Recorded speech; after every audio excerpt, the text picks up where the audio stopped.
ઇતિહાસના અનુભવ, વર્તમાનનું વૈવિધ્ય અને ભવિષ્યની દૂરંદેશિતા એટલે સુરત. આફતને અવસરમાં પલટાવીને સુરતે અદ્ભુત વિકાસ સાધ્યો છે. પૂર, પ્લેગ જેવા અનેકવિધ સંકટ સામે ઝીંક ઝીલી જીવવાની સુરતી સ્પિરિટને સૌ કોઈ સલામ કરે છે. સુરતના ખજોદમાં રૂ.3,400 કરોડના ખર્ચે નિર્માણ પામેલા વિશ્વના સૌથી વિશાળ corporate office building Surat diamond બુર્સને ખુલ્લું મૂકતા વડાપ્રધાનશ્રી નરેન્દ્રભાઈ મોદીએ બુર્સને હીરા ઉદ્યોગના વિકાસના બૂસ્ટ આપતું અપ્રતિમ સાહસ ગણાવ્યું હતું. સુરતના મગદલ્લા પાસે ખજોદમાં 682 હેક્ટરમાં નિર્માણાધીન ડ્રીમ સિટી પ્રોજેક્ટના ભાગરૂપે સાકાર થયેલા 4,200થી વધુ અગ્રણી હીરા ઉદ્યોગકારો દ્વારા નિર્મિત સુરત ડાયમંડ બુર્સની વડાપ્રધાનશ્રીએ મુલાકાત પણ લીધી હતી અને બુર્સના વિવિધ ભાગો, ડાયમંડ ટ્રેડિંગ ઓફિસોનું નિરીક્ષણ કર્યું હતું. અહીં તેમણે ઉપસ્થિત હીરા વેપારીઓ સાથે આત્મીય સંવાદ પણ કર્યો હતો.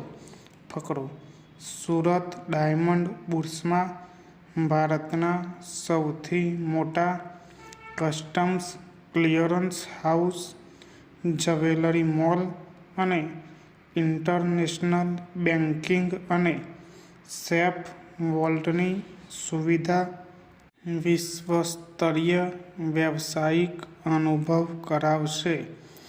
જેમ્સ એન્ડ જ્વેલરીની નિકાસમાં ભારતનું વૈશ્વિક યોગદાન 3.50% છે, જેને ડબલ ડિજિટમાં લાવવા માટે કેન્દ્ર સરકાર દ્વારા જેમ્સ જ્વેલરી સેક્ટરને ફોકસ એરિયાના રૂપમાં લઈને ભારતની ડાયમંડ અને જ્વેલરી ક્ષેત્રમાં રહેલી ક્ષમતાઓને વિશ્વ સમક્ષ પ્રદર્શિત કરાશે.